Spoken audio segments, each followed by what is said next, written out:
Hi, and welcome to the space that gives you inspiration on business, work, job, career, and marriage, life, children, raising children, homemaking, and how to balance the two. My name is Manuela Mlondo, and today I have a guest on the show. His name is Blake Mlondo. Oh, what do you want to say to these guys? Hello, welcome. That mommy, she makes shows for us to get some money. Oh, money. Uh-huh. To get a new house. Oh, yes. We don't have to use our money. Okay. Because we need to get a new house. Yes. And a bigger car. Yes. So we are prioritizing. Yes, we have a lot of priorities. Thank you, Blakey. Okay, so guys, if this is content that you think you will enjoy, get your cup of tea, get your cup of coffee. Why are you looking at my coffee? Why didn't you get yours? Get your cup of coffee, get your cup of tea, and let's talk. Anyway, week 2. Remember, guys, the foundation for all of the things that I'm going to share is how you talk and engage with your child. And remember that you can do that by buying my book. The link is in the description box. The title of the book is Stop, Listen to Your Child, Think. You can get it in almost all the bookshops of Uganda. So Aristoc, Book Point, you can get them in Kenya. You can get the book in Kenya at Book Hub. You can also get it off of Amazon. All of those links, I'll avail them below. And you can also get directly from my office. But remember that 1st July, I start the Genius Child Parenting Mastermind, and it's based off of that book and also some of the information that I'm sharing this month. It's almost Blake's birthday. Are you excited, Blake? Yeah. Okay.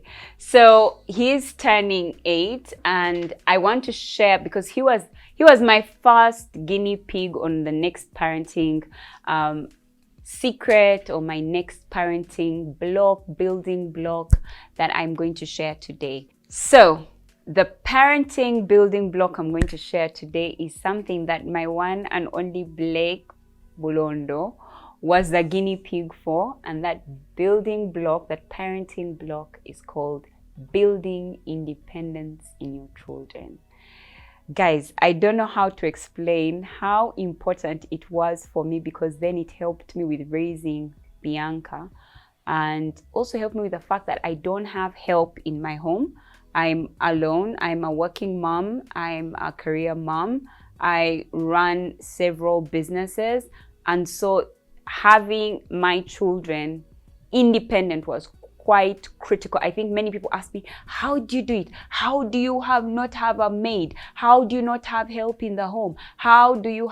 And I can tell you one thing for sure. The first thing was I built independence in my children. I helped my children build their independence. I needed them to be independent. So what exactly does it mean to be independent?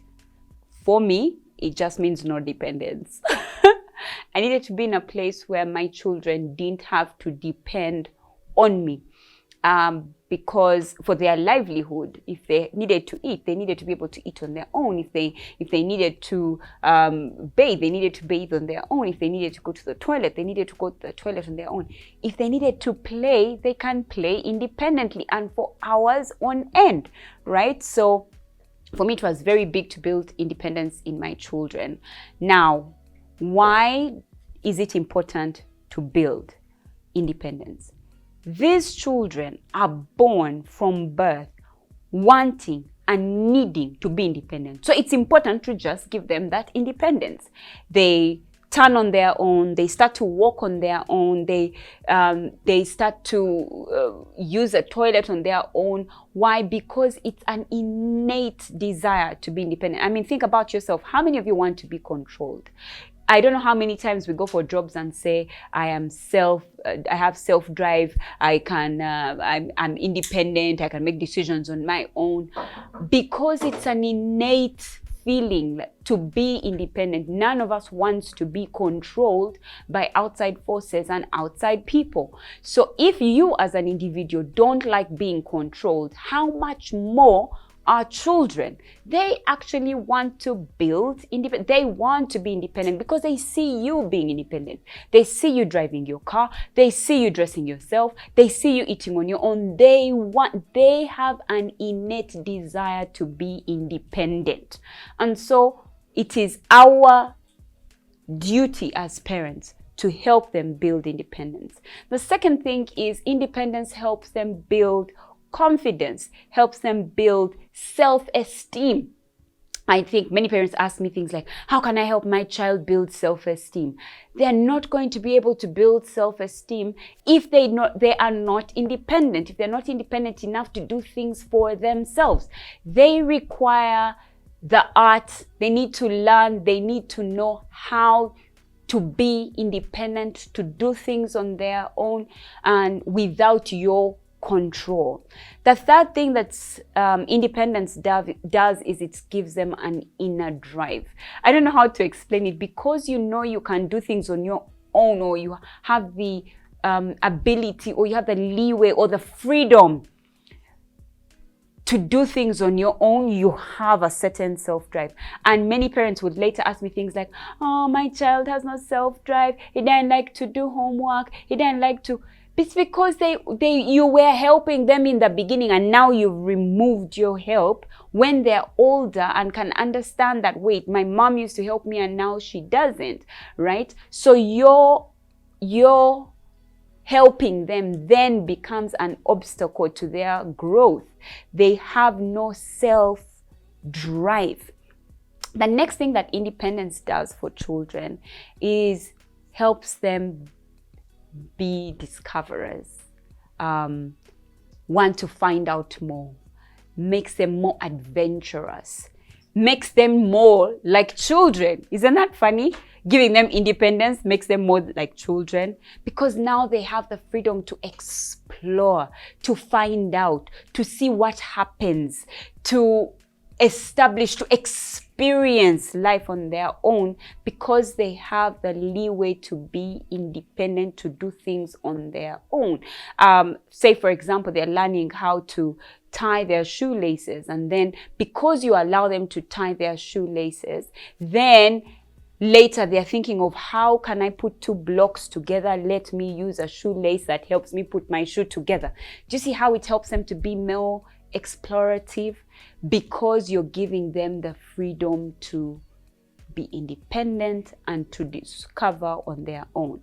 It also promotes problem solving, because they know that, well, I have to do this on my own. I have to find a way on my own. So they become better problem solvers. They're not going to always rely on you to tell them what to do. I mean, we look at people who work these days and they can't move forward unless someone tells them what to do.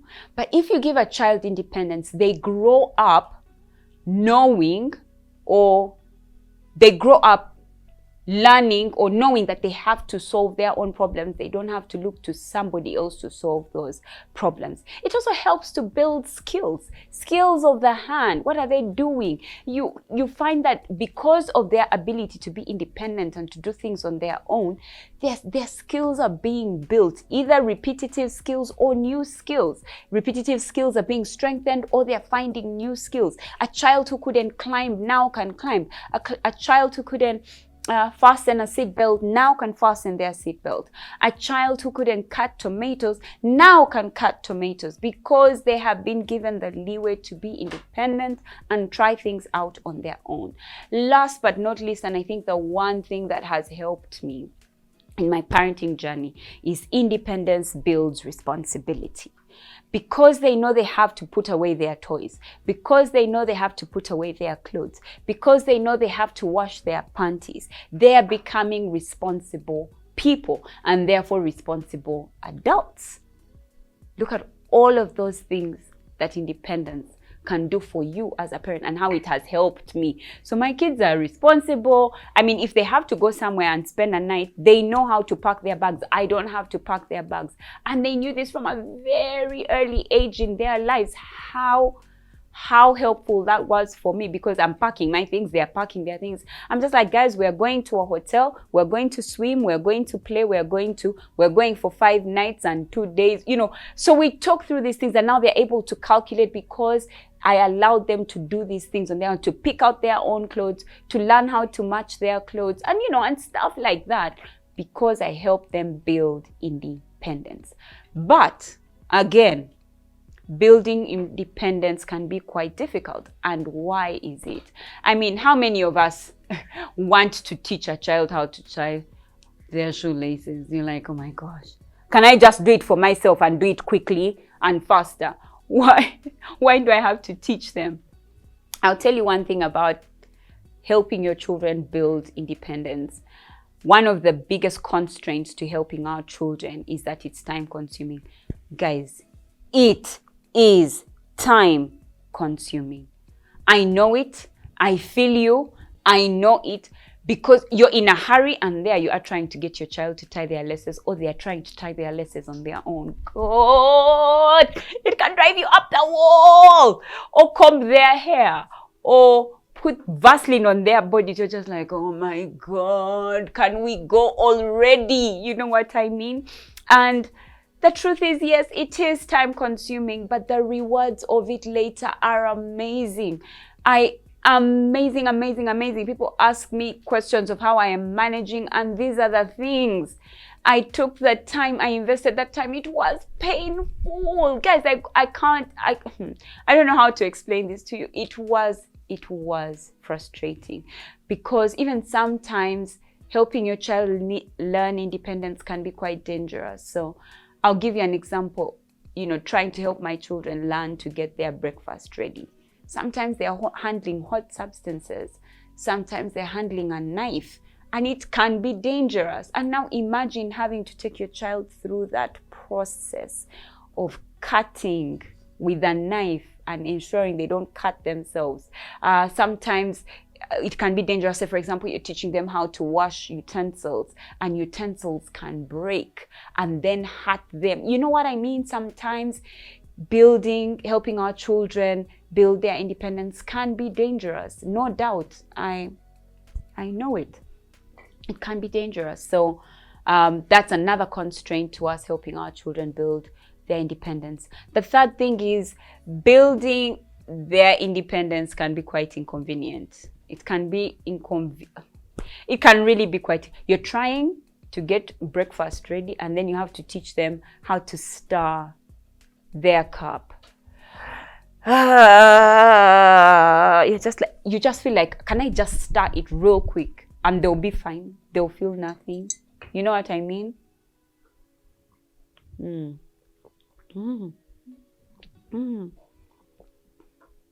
It's hot. Feed yourself. It's hot.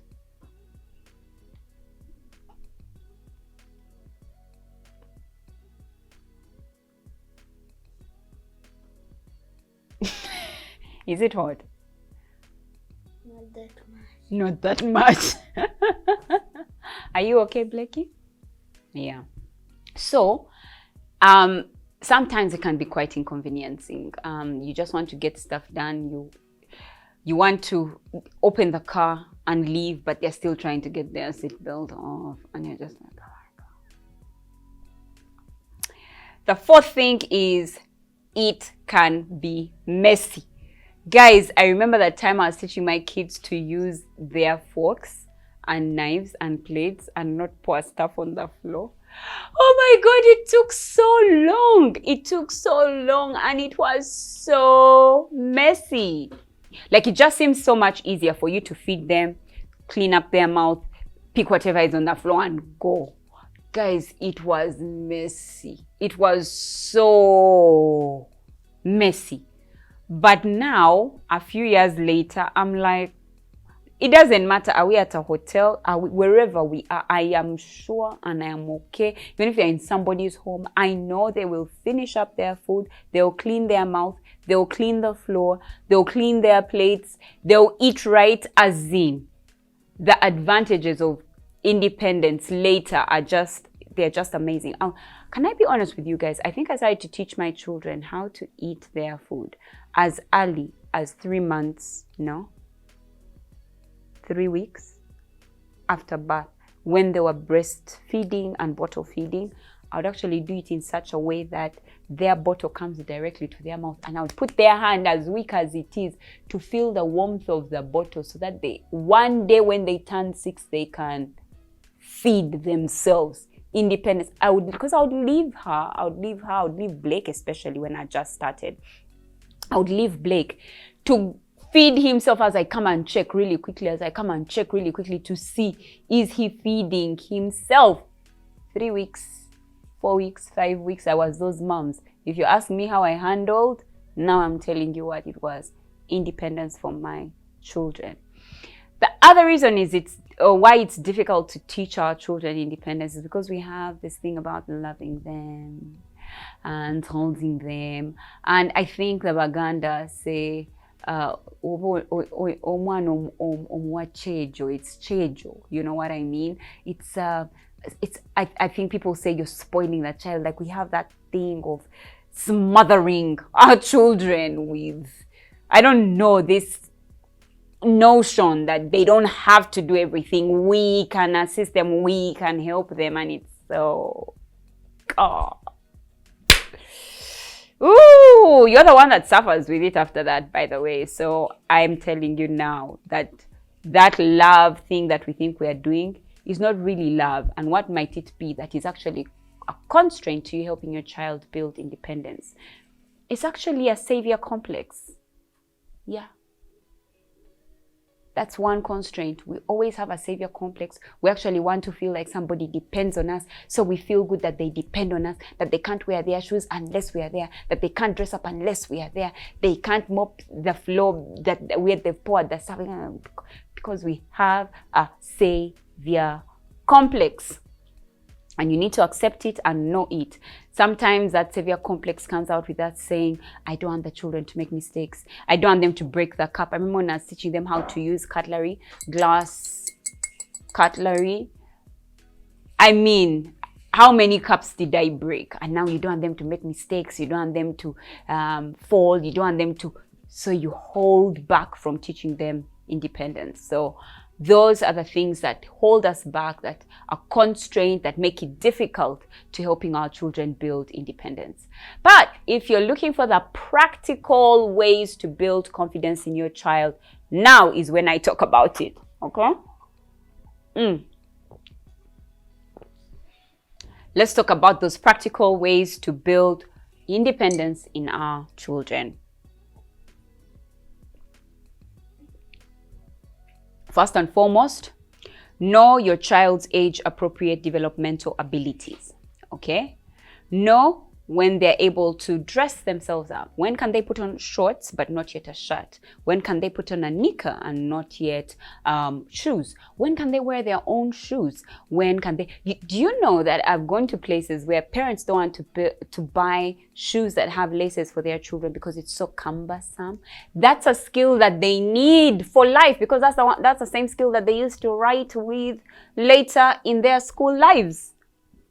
And you're taking that away from them because you're not patient enough. Or did I talk about patience being one of the reasons as to one of the constraints to building confidence in our children? I mean, independence in our children. Yeah, patience. We have no patience. Not a patience, you and I. But anyway, that said, what are your child's age-appropriate developmental abilities? There's a time they should be able to tie their shoelaces. And you should be able to allow your child to independently tie their shoelace.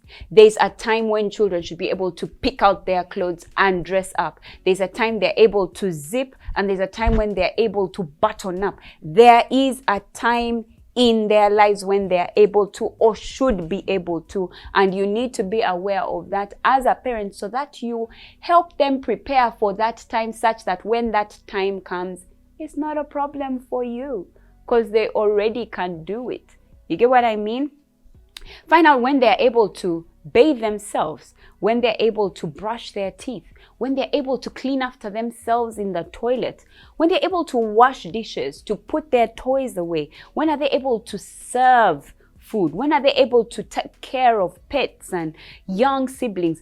Find out your child's age-appropriate developmental abilities so that you can help them prepare for that time and you can help them build independence. Now, for me, I went like 3 months before they were ready so that I could get them ready because I needed it. I had no help, so I took the time to ensure that they were ready for their developmental abilities. 2, allow your children to speak for themselves. I see this a lot, like in hospitals. The child is going through pain. They tell you what they are going through. That's why you took them to hospital. Or you saw that they had watery poop, or you saw. And now you're going to hospital, and guess who the doctor is speaking to? To you. And you know who allows it? You allow the doctor to speak to you. I know that I had a fight with one of the hospitals in this country because the doctor didn't want to speak to my child, and yet I kept making it clear to the doctor that it's a child that he should speak to, and if anything, I was only just going to add, to what the child had said. So even to explain to the child what exactly was what was happening to him when he felt ill and the results had come out, that the doctor should talk to the child because it's a child who's going through the pain, right, Blake? Are you okay, buddy? You're fine? You remember when we went to hospital and you spoke to the doctor? Yeah. How did it feel when he didn't want to listen? I felt bad. Yeah. And sometimes when the doctor was me and I was him, it didn't feel better. I don't understand. Like when he would, okay, let's assume that he was me and I was him. So I assume that he was. And then I did the same as him and he wouldn't feel okay. He wouldn't feel okay, right? Wow, that's a great assumption, Blake. Always putting the feelings of the other person. I'm going to talk about that one because that's one of the building blocks that I use in parenting the kids. You'll see that. But anyway, when we talk to our friends, we like talking about our kids and we talk about them when the kids are there. Like, why doesn't the child talk? Like you're there saying, oh, he loves math so much. He does math so well. He's there. The child is there. Allow the child to talk. Do you like school, Blakey? Well, tell auntie how much you love school. Do you like auntie this one? Well, tell her how much you can't be the one talking for your child. Allow your child to speak for themselves. They go to school. They're going for an interview. And then the teacher asks, can he say his ABCs? And you're like, yeah, he can say many. What? Why? The child is there. Ask the child also. Say, well, the teacher is asking if you know your ABCs. Can you say your ABCs? Yes or no? And then allow the child to speak for themselves. That's the second one. It helps them build independence because now they know that when you allow them to speak to themselves, it means they have a certain ability to do things and you're allowing them to speak about those things for which they have the ability to do. The third thing that you want to do to help your children build independence is to allow them to take risks, especially physical risks. Climb trees, ride bikes, run, play, enter a small hole, get out of the small hole. Allow them to solve those problems, that they might build independence, that they might know that they are safe in your presence or in your allowing them to be independent. Allow them to explore, allow them to experiment, allow them to if it's not going to cause, if it's not a matter of life and death, it's not going to cause harm, allow your child. And even if it does cause harm, they are going to fall down from a tree. Of course they will fall down in life, and allow that process to happen for your child. Allow them to take risks. And remember what we talked about last week? Then it gives you the opportunity, a window of opportunity to talk to them through their feelings And then they can build trust because you've helped them build independence. Guys, are you seeing the connection? Is it coming? Tell me in the comment section. The fourth thing you want to do is tell them they can.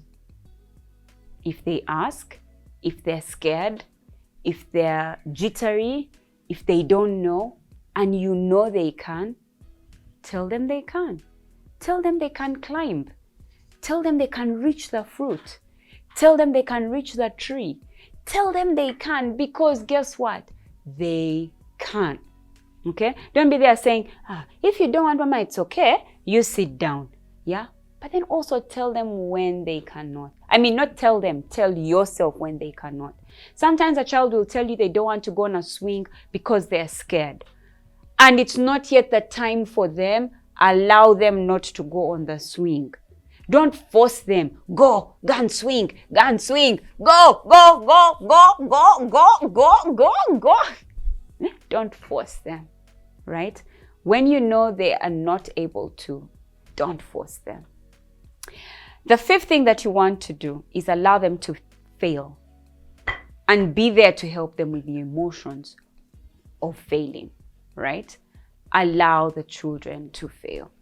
But that goes hand in hand with the exploration. Allow them to take risks and explore and fail so that you might be there with them and that they might learn to trust you for such situations in their lives. The sixth thing that you want to do, plain and simple, don't do things for your children. I'll say that again. Stop doing things for your children. One last time.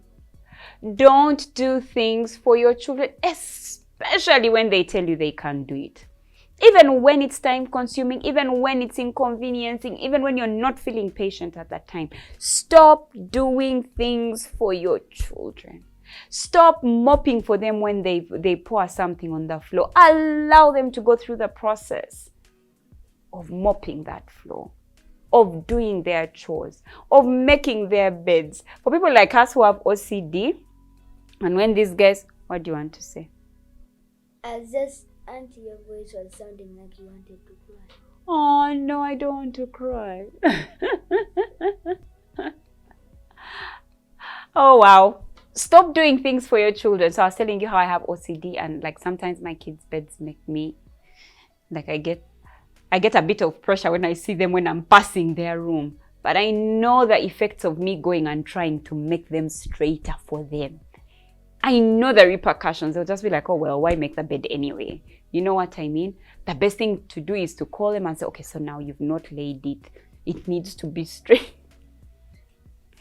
Hello, fellow OCD moms. Are you there? Put up your hands. Let me know in the comment section that you're an OCD mom. And then the last one is let them make decisions by giving them authority and options. Allow them to make decisions, give them options so that they might make decisions. And I think we talked about this when I was talking about trust, helping your children build trust and trust you. Help them, allow them, give them an option, and then let them pick which one they want to go with. You know what I mean? So that said, I'm actually done with this week. Tell me how you're building independence in your child's life, that they might be autonomous without needing your help, that you might be able to work on your computer as they do something else, that they might be able to go and shower without needing you, that they might clean up after themselves without needing you, so that you might be able to do things also on your own. Tell me how you're doing it. Tell me what new things that I've talked about that you're going to try on your own. Till next time, I can't wait to see you. Like, do you want to say bye-bye? You want to say something? Yes, say something. When you're always working with when someone is always bored, don't tell them stay there until I finish working. Someone needs to ask them. Yeah, parents. Can I go and play outside? Okay. You don't have to keep them bored in the house, because sometimes it's really boring. Yeah. And outside, it can make them have fresh air. Fresh air. Have I you been don't bored fall- in my video? No. No, really? Okay. You're saying sometimes what? Sometimes don't force your kid, but you don't have to. When you don't see someone tying their shoelaces, don't buy shoes that don't have. Oh, shoelaces. You need to let them practice. Okay. Practice and practice. Like when I was a kid, Mommy taught me how to tie my shoelaces. I practiced them. Yeah. So. What? Can I ask a question? Like when we tell you, when you're tying your shoelaces and when we are teaching you your shoelaces, how to tie your shoelaces, how do you think we should talk to you? Like. What should be our tone? Because sometimes it can get very frustrating and sometimes we get so, oh, like, tie your shoes! You don't have to do that. Pardon? You don't have to do that. Yeah. You just teach them, let them practice. They'll get it all okay. Yeah. So you don't have to buy for them shoes that don't have because they're tired. Because you see. Can you speak loudly? You see that Mommy, she taught Bianca and me how to tie her shoe. Me and her shoelace. Okay. Thank you so much, Blakey, for sharing. Is there anything else you want to tell the parents? Or you're done? You're done. Would you like to say goodbye to them? Goodbye. Bye-bye. See you next time. Hey, but are you smiling? Okay, now say bye. Bye.